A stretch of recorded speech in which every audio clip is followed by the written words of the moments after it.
Well, ladies and gentlemen, welcome back to another episode of AutoCentral, South Africa's #1 motoring podcast. My name is George Mienie, and as usual, joined by none other than Wandile Sishi with a new haircut. How's it, Wandi?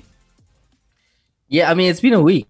Everyone has only noticed it this week for some reason. But yeah, new fresh, new cuts. I'm trying to be fresh and clean for spring, but it's super cold. I didn't anticipate how cold would make my head. Well, I don't know if you know, but you lose most of the heat from your body through your head. I did. Head and feet. No.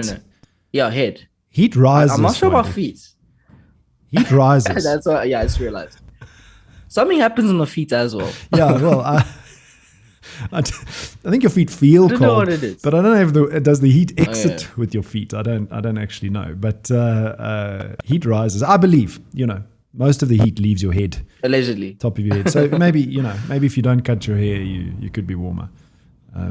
But that's anyway. We're not here to talk about heat through your head or any other thing. We're coining this episode the Millennial episode, and today we'll unpack the millennial car shopping. And I'm going to ask Wandi to define what a millennial is, because back in the day, when I was growing up, this thing called millennial didn't actually exist. And then we'll talk to Lawrence Minnie, who will join us via Zoom or via a video to unpack the car for millennials, the 2021 Audi S3. I've always loved the Audi S3, and it's been one of my favorite cars next to the GTI, and moved down the ranks after the I-Pace. But nonetheless, lastly, we will be answering your questions sent to us via our Ask AutoTrader platform. So, Wandi, tell me about Mr. Hamilton and when the next race is. So we're almost there. We are almost there. I think it's I don't know what the date is, but we're going to Belgium next. And I think it's in about a week's time. So yeah, it's been a weird 3 weeks, but we're almost there. And on that point, I just want to remind everyone, if they're watching the stream, to just comment and tell us what you think about the show and what you want us to talk about next, as well as to hit the subscribe button and the bell icon, just so you can know when we're doing the show.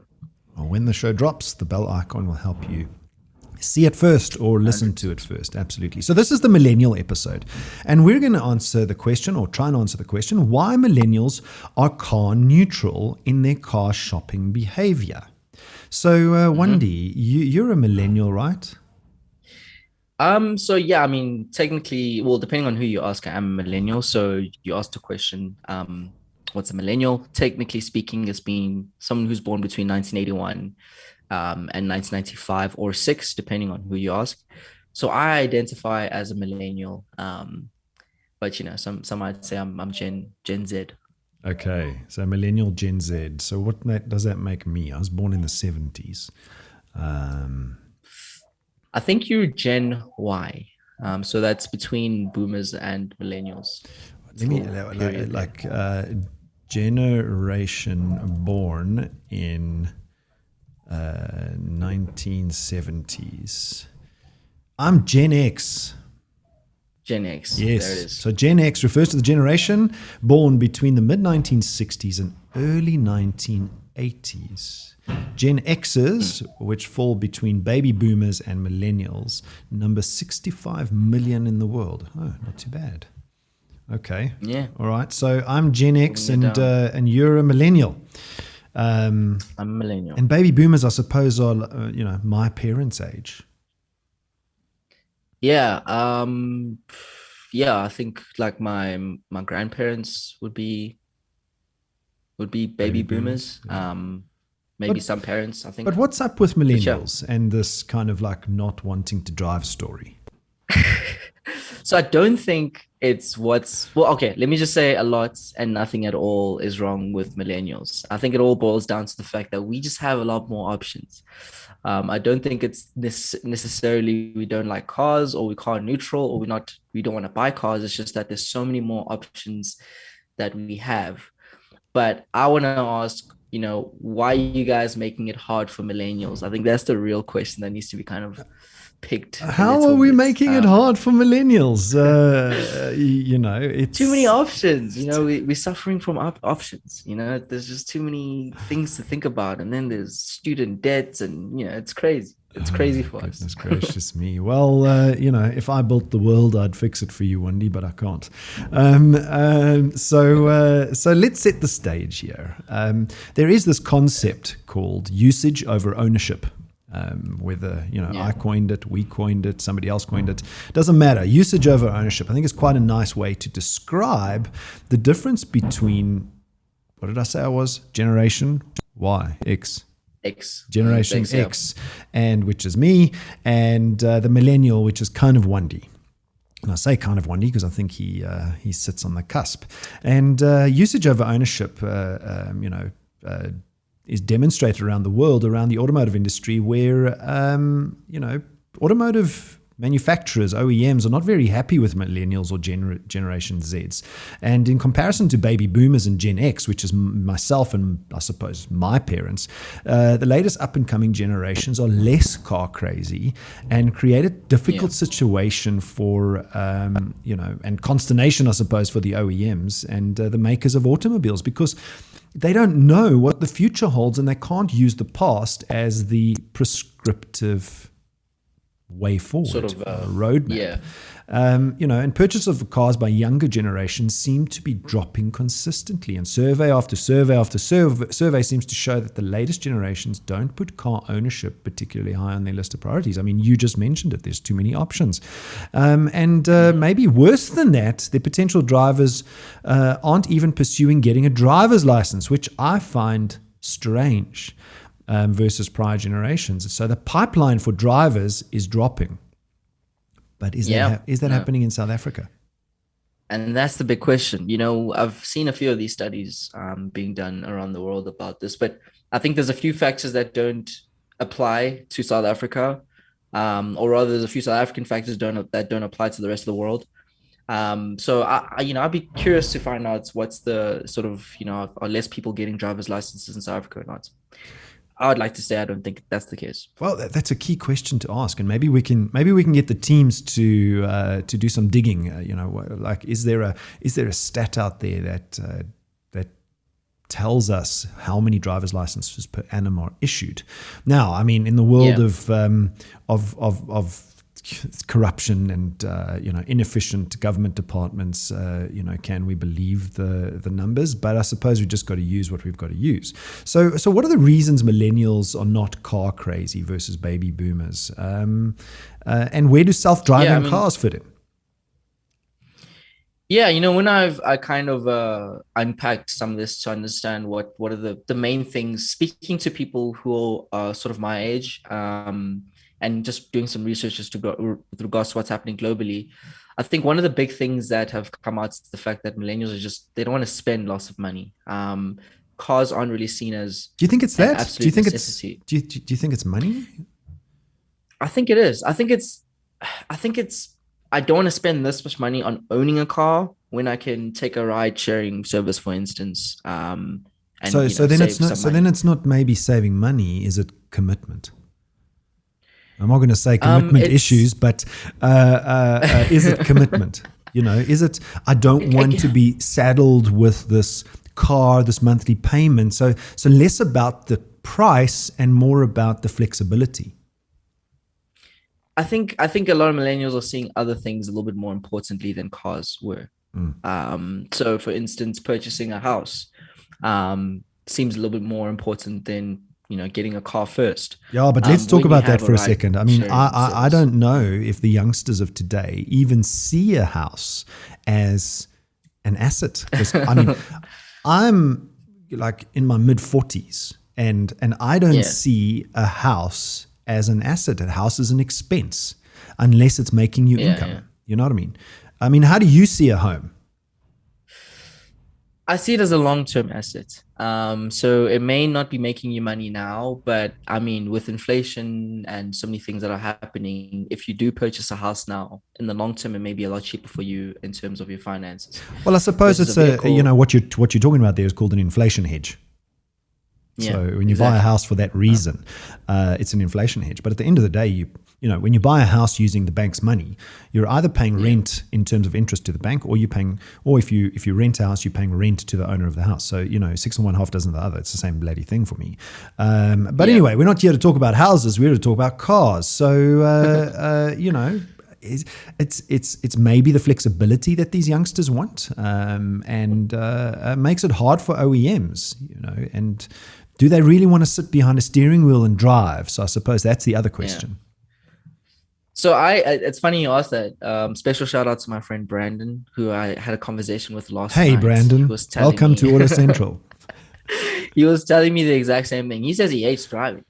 He thinks it's a chore. He doesn't appreciate having to sit behind the wheel of a vehicle and get from A to B. Brandon, come in my EV. I'll change your mind. Maybe that's the thing. He wants a self-driving car. That's what he wants. He would buy a car if he didn't have to drive it. So I think maybe millennials are just lazier than older generations. Well, let's talk about the self-driving advent, or the future of self-driving, and what is the overarching trend? I suppose the first one is youngsters are less open to making capital purchases, which makes self-driving cars and renting them. Car picks you up, it drives you to wherever you want to go. You don't have to drive, you don't have to commit to the car, you just can commit to the immediate expense. I suppose that's one consideration, is self-driving cars allow these robo-taxis, as Elon Musk put it. Yeah, I mean, I think we're not there yet, but cars are getting smarter, and I don't think, in 10 years' time, it should be very much an option for people to just opt for that sort of mode of mobility. But we'll see. And then, what does your generation kind of consider in owning a car, driving a car, when it comes to, I suppose, what's referred to as car glitches or burdens? Is it something that is a big consideration? Is it something that you don't want to drive or own a car because it could break down and you have to then fix it? Speaking on behalf of my people, well, I think we put you in that box. Sorry, Wandile. Yeah, I think. Okay, let me give you my own personal experience. Is a lot of car ownership and the headaches and glitches that you need to take into consideration when you want to buy a car, I didn't know about.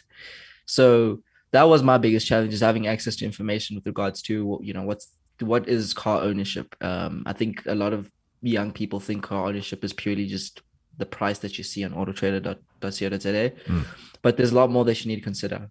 And I think those are the sort of things that we need to highlight more, so people are informed, and when they do buy a car, it's not like a surprise. I suppose that goes down to this total cost of ownership thing, where you're renting a ride or you're renting a car, and I'm not talking about the rentals from, like the airport rental companies. When you just like a leased car, and all the costs are in there, you know what you're in for. Whereas I suppose what you're saying is when you buy a car, you're not really seeing all of those costs are hidden. Changing of tires, cost of services, fuel costs. I suppose that's easier to calculate. All of those, maintenance, repair costs. You don't know what those are. Yeah, it's very experiential. I mean, owning a car for me, that's one of the reasons why I love driving cars and owning a car, is that I'm experiencing things as I go, through this journey. But that's just like a car thing, a car guy thing. So, car thing. Sure. Yeah, it's like a car lover thing. I don't think that's all of us. No, I mean, I think you're more, maybe you're one of the younger people that still do love cars. And then what about building a greener future? How do younger people think about building a greener future? Gas-powered cars, or should I say ICE vehicles, internal combustion engine vehicles, harmful emissions. Like, do you care more than your parents and your parents' parents? Do you think? Do you think it's just a factor of marketing? Man, I was having this conversation this morning, ironically, and I was telling my girlfriend that I'm kind of scared. I'm scared about are we going to live to 60 years old? Because I do think it's a concern for younger generations, but I don't that doesn't mean I'm going to change my car. So I don't know if I can account the climates and, going green to car ownership. I don't consider cars to be that destructive, except for SUVs, because we did do that episode where we unpacked how SUVs are, gas guzzlers. Yeah, I don't know. But other than that statement kind of makes me feel like you can't be kind of pregnant. Yeah, I think I am kind of pregnant. That's me. I have a little bit of a bias towards cars, so that's it's kind of unfair to ask me. But I do think, the research does show us that some millennials do account cars as being one of the biggest or the leading causes of the environment. But I'm not the best person to ask on that subject. Okay, well, let's talk about South Africa then.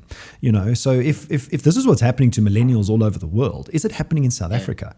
And what does AutoTrader.co.za's data show when it comes to millennials? I mean, you're into the data, Wandie. What does the data show in terms of South Africa's millennials? Yeah, from a search point of view and, sort of engagement on our website, it doesn't seem to be the case. I think in South Africa, there's still some hurdles that need to be sort of addressed, such as the public transport situation. So a car is still very much a necessity, at least for the near future. We know that the consumers are always changing with how the market changes. So we'll see how it goes. But right now, I don't think OEMs and SA need to be so concerned. Well, we saw a turnaround ever since the beginning of lockdown, right? So from March last year, we started to see data that showed millennials were actually opting for car ownership over ride sharing or car usership. And, it'd be interesting to see how long that trend continues. And, you raise an important point, which is the public transport network or infrastructure. It's nearly non-existent except for minibus taxis, which is, minibus taxis are probably the most effective mode of transport in terms of infrastructure in South Africa, although sometimes not as safe. But, the other forms of public transport are just not there. So maybe millennials in South Africa just don't have a choice. Yeah, I think that's a huge factor that's kind of skewing the South African data. But if you go around the world, that's not the case. There's so many different options, either it's the subway or, some sort of tram system, where in South Africa, like, it's a taxi or buy a car, really. Or those are your options.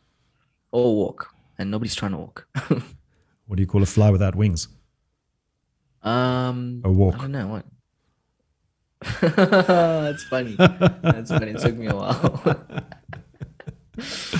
We'll see what happens. Exactly. So South Africa's kind of bucking the trend, but largely and probably due to the lack of public transport infrastructure, and then lockdown, I suppose, accelerated that, because people don't want to be in cars with other people or vehicles with other people, and we saw a very big trend away from ride sharing and ride hailing towards car ownership, because I suppose with COVID-19, it's safer inside your car. So be interesting to see what the shift is once this virus actually goes away.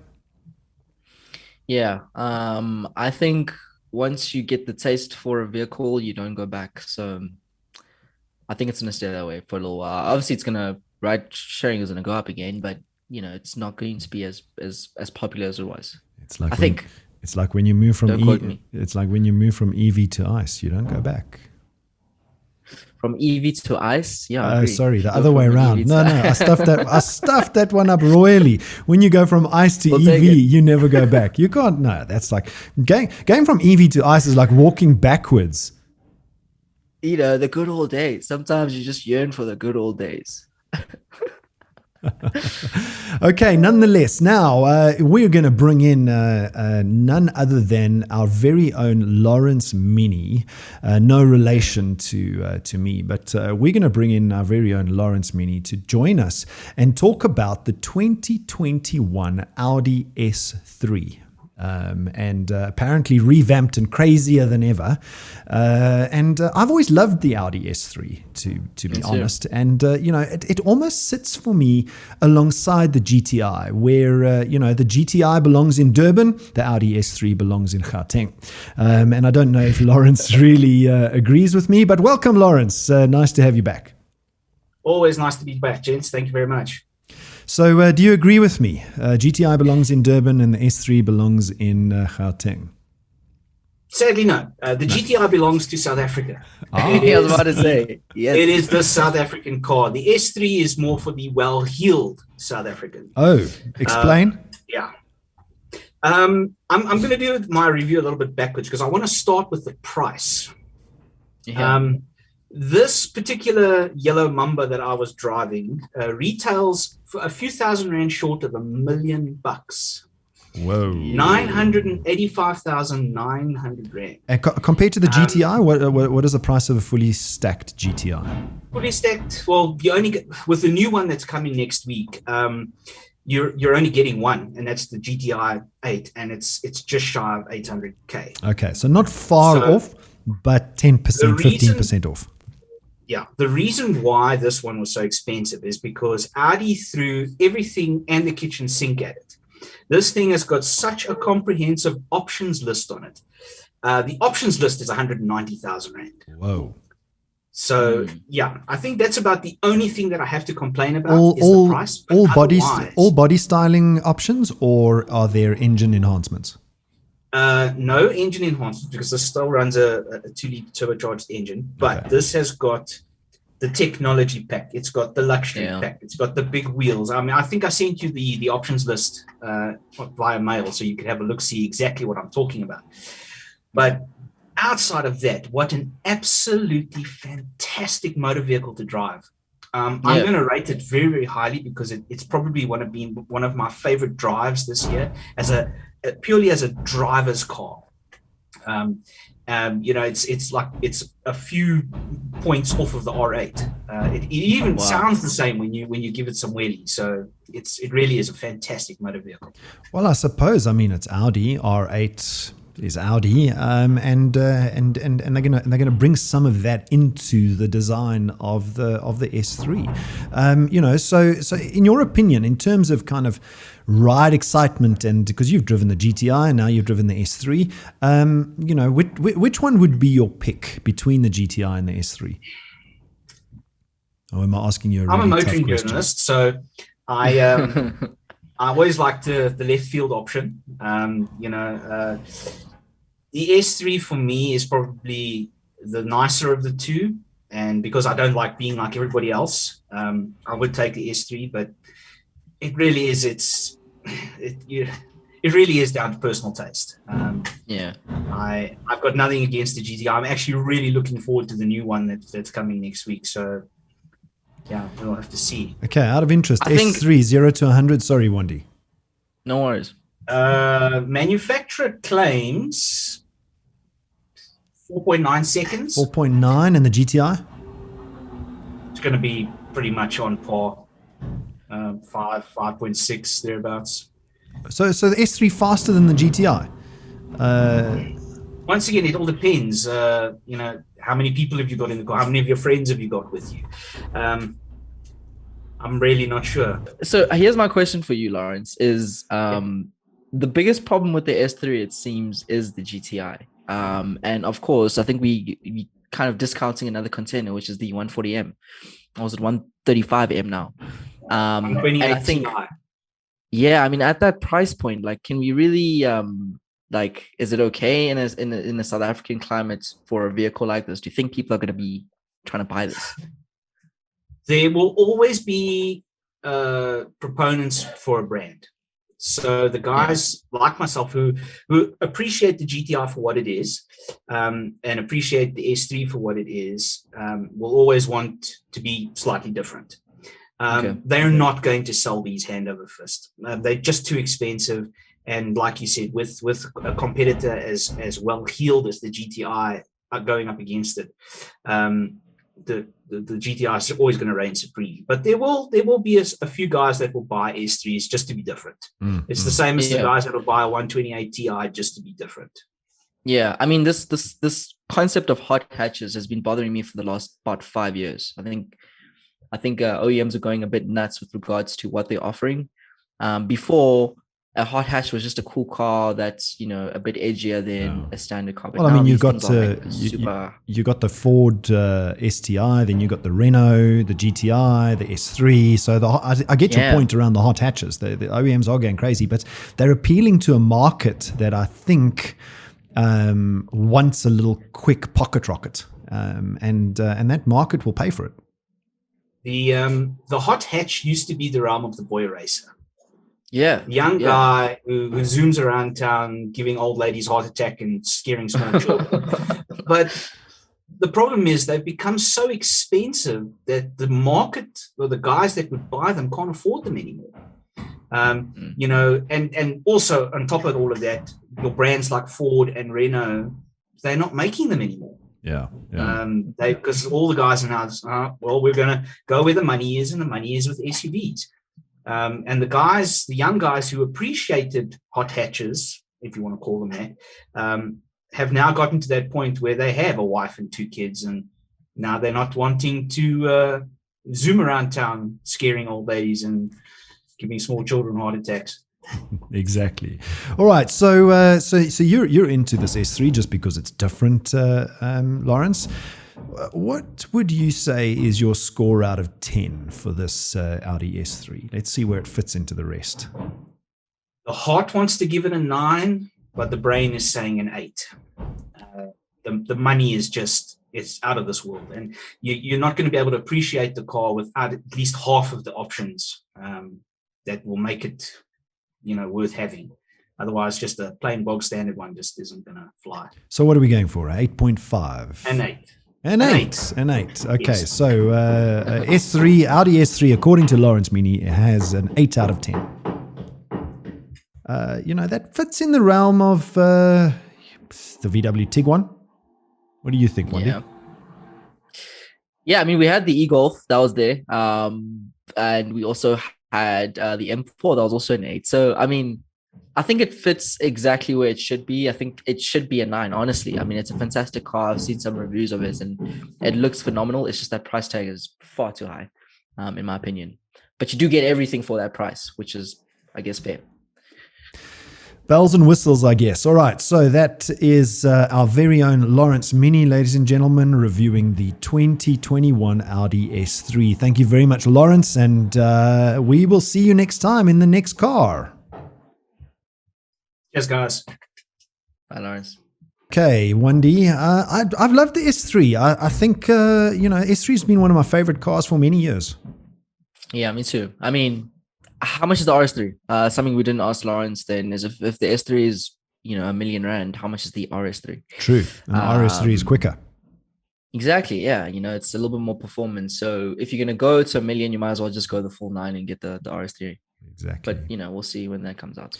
All right, let's get into the final stretch. And everyday people send AutoTrader motoring-related questions about all things car buying and selling. And Wendy and I will now attempt to answer some of these burning questions from our Ask AutoTrader platform. Wendy, what's the first question? First question comes from Motsabang, who's asked, can you change your mind about getting a car after you've been pre-approved, having not signed anything? Really good question. Very good question, Motabang. And I'd say, you know, pre-approval of finance cannot force you to continue with the transaction. You know, you have to have signed all the documentation, taken delivery of the car, and then the deal is sealed. You know, as you progress through the transaction, the chances of you backtracking become less and less and less. So I hope that answers your question, Motabang. Wendy, next question. Next question comes from Hamish, who's asked Cadillac service agents in Johannesburg. So Hamish is asking, well, he's looking for service agents for his Cadillac in Johannesburg and wants to know if we can help with locating any. Well, Hamish, unfortunately, Cadillac left South Africa in 2010, which is, over 11 years ago. So servicing might become tricky for you. But fortunately, Cadillacs are supported by General Motors. And General Motors withdrew from the market in 2017, but did pledge to honor their service and parts obligations for another 10 years, which takes you to 2027. So you've got a bit of a window of opportunity there. So that means you can probably get your Cadillac serviced at a General Motors service center. Hope that answers your question, Hamish. Next question, Wandile. Final question comes from Henny, who's asked, do you still get AutoTrader in a book or printed format? Henny, hell no. You must be a baby boomer. Because we stopped that back in 2017. We cut down no more trees, and we are a fully fledged digital business, autotrader.co.za only. We are, digital only, I suppose, cyberspace. And we ended the print magazines. We actually ended our last print magazine, which was the commercial magazine for trucks, buses, and all those kinds of things, beginning of last year at lockdown. So we are no longer in the print business. Noted. And that's all I have for you. Good.